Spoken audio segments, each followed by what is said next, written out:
Здравейте, колеги! Току-що проведох разговор с Office 3. Има едно допълнение към отчитането, където трябва да се качи финансовият отчет в началото на месеца. До сега не ги окачвахме през ПИС, поне нашия офис не го правихме. Сега указанието, че трябва вече да се качва през ПИС, ще заснема как става качването на финансови отчет.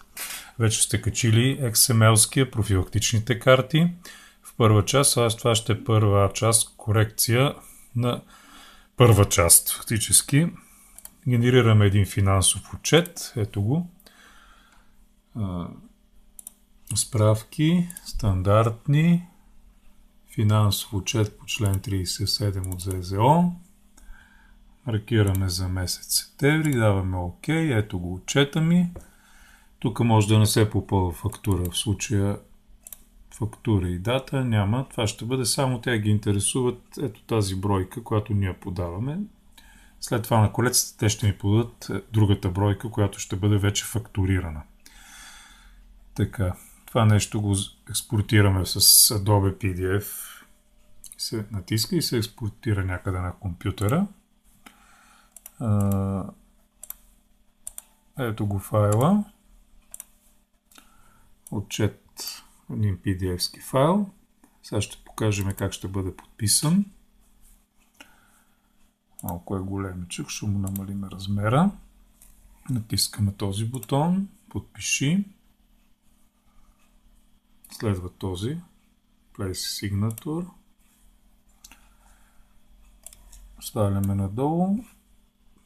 Пръстчето става едно кръстче, тук маркираме едно поленце. Пускаме.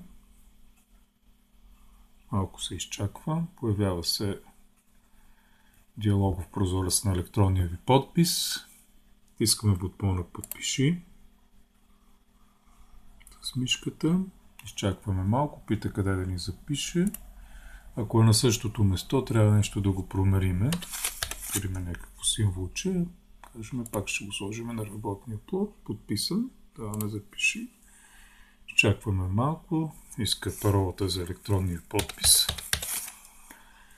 Даваме логва се и ето документа ни е подписан. На дата, час, всичко се появява като едно файлче с една тук добавка -2. Това не е подписан, ето го подписания, пак е на работния плод. Този ще го изтрия, за да не ме бърка.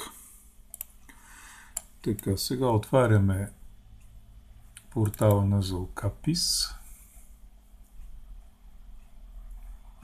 Тук зададох въпроса къде трябва да се качи. Най-вероятно трябва да се качи към финансовите документи. Няма указания от НЗОК къде точно трябва да се качи в момента документа. Така, НЗОК-ПИС. Вход към НЗОК-ПИС. Влизаме в системата. Вход с цифров сертификат. Така, влизаме в системата. Достоверяваме подписа. Изчакваме малко. Влизаме. Така. Сега, тук са онлайн отчетите. Тук няма обаче. Няма как да го качиме. Или поне указанията са към финансовите документи. Отваряме финансови документи. Кликваме нов финансов документ. Така. Даваме за септември. Кликваме тук. Долу. Пак. Връщаме един месец, защото вече е октомври. Трябва да бъде месеца. Трябва да бъде точно тук септември. Така. Даваме напред. Браузваме файла от работния плод. Търсиме къде се намира този файл, който току-що генерирахме подписан. Ето го отчет. Така. Отваряме. Зарежда го в системата. Тип на файла. Трябва да бъде спецификации. Даваме напред.